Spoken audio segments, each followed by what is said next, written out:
El general San Martín fue un hombre de grandes valores personales, una estratega excepcional como militar y fundamentalmente los valores que como persona él tenía.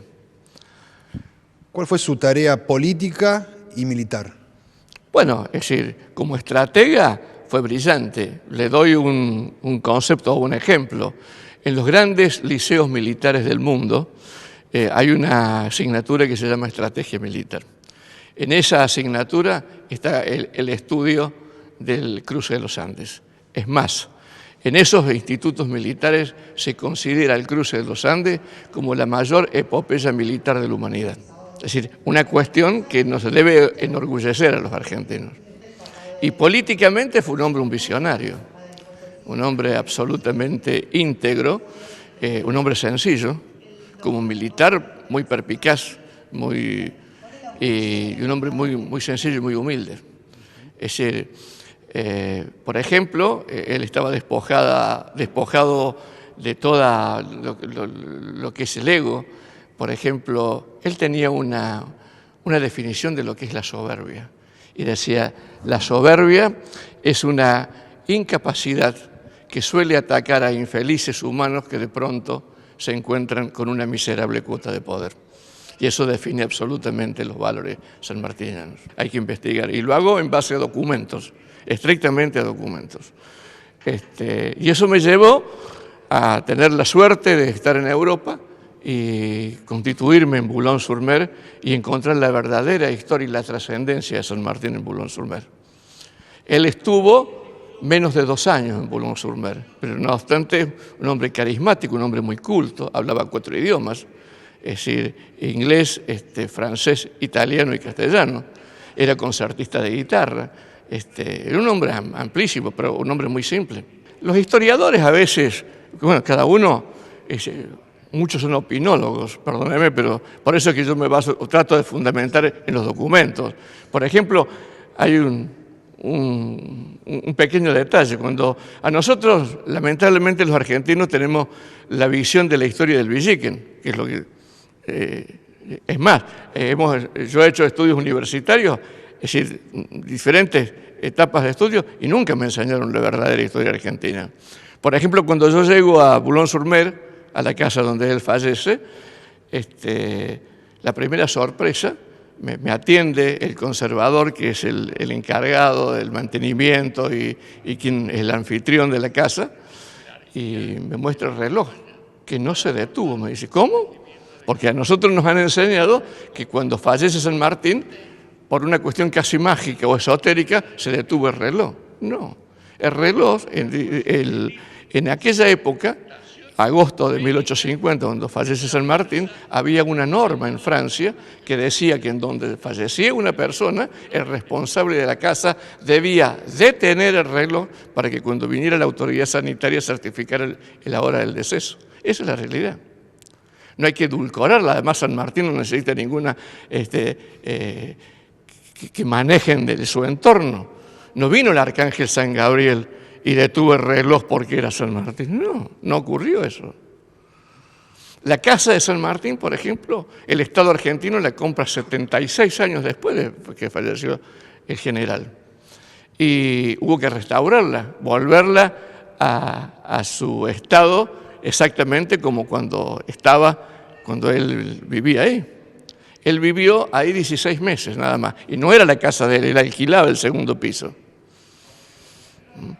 Y hay 4 referencias de San Martín en Boulogne-sur-Mer. No solamente la casa del deceso, que hoy es museo, la iglesia de San Nicolás, que es donde se reza el responso de cuerpo presente, la cripta subterránea, que fue su primera tumba en la basílica de Boulogne-sur-Mer, y la estatua ecuestre, que es la que está al lado del Canal de la Mancha. Que muchos hablan también en esa estatua de el milagro de la estatua de San Martín, porque ese lugar fue demolido 2 veces, es decir, el entorno durante la Primera y Segunda Guerra Mundial. Y sin embargo la estatua está casi indemne. Solamente tuvo algunas esquirlas que la tocaron. Y hay otro dato. Esa estatua se inauguró en octubre de 1909. Hace 10 años atrás, en 2019, se cumplieron los 100 años de esa estatua. Entonces se hace un homenaje, se revisa la estatua y se advierte un huequito en la panza del caballo donde incluso algunos pájaros habían hecho un nido. Se busca un escultor para repararla y él comenta, el hombre de la estatua, es decir, porque los franceses no tienen muy presente obviamente la historia argentina. Y él cuenta y recuerda que cuando él era chico, iba al colegio primario, había terminado la Segunda Guerra Mundial, Europa estaba absolutamente destrozada e inútil de producir ninguna producción. Dice, y recuerdo que todos los días en el colegio yo recibía un vaso de leche y un paquete de galletas que venía de un exótico país llamado Argentina. Por ese recuerdo, ese hombre hizo el trabajo absolutamente gratis. Es una anécdota, tema. Ese hombre se llama Michel Delattre. Tuve el privilegio de estar alojado en la misma casa de San Martín durante una semana y hacer una investigación amplia y real. Me dirijo a París, obviamente, si estaba en Francia tenía que visitar París, y busco la segunda tumba de San Martín, que es en Brunoy. Y me doy y encuentro la tumba totalmente abandonada. Eso ya no es una tumba, es un cenotafio recordatorio. Técnicamente se llama así, cuando una tumba ya está vacía se llama cenotafio recordatorio. Pero indudablemente ahí estuvo 19 años sepultado el general. Y eso está totalmente ausente en la historia argentina. Yo me dirijo a la alcaldía y nadie tenía idea quién era San Martín. Es decir, porque estamos hablando de 100 y pico de años atrás. Cuando se enteran las autoridades de la alcaldía, se ponen vivamente entusiasmados y hay que hacer un acuerdo con las autoridades, no conmigo, con las autoridades argentinas para recuperar y poner en valor eso. Yo me dirijo cuando vuelvo a la Argentina a la Cancillería y no logro ningún resultado. Después que el año pasado, justamente para esta época, el aniversario del fallecimiento de San Martín, Miguel Claría me hace una nota en la mesa de café, tiene trascendencia nacional, y me llamaron de la Comisión Nacional de Monumentos y me ponen a cargo como asesor para recuperar la tumba de Brunoy.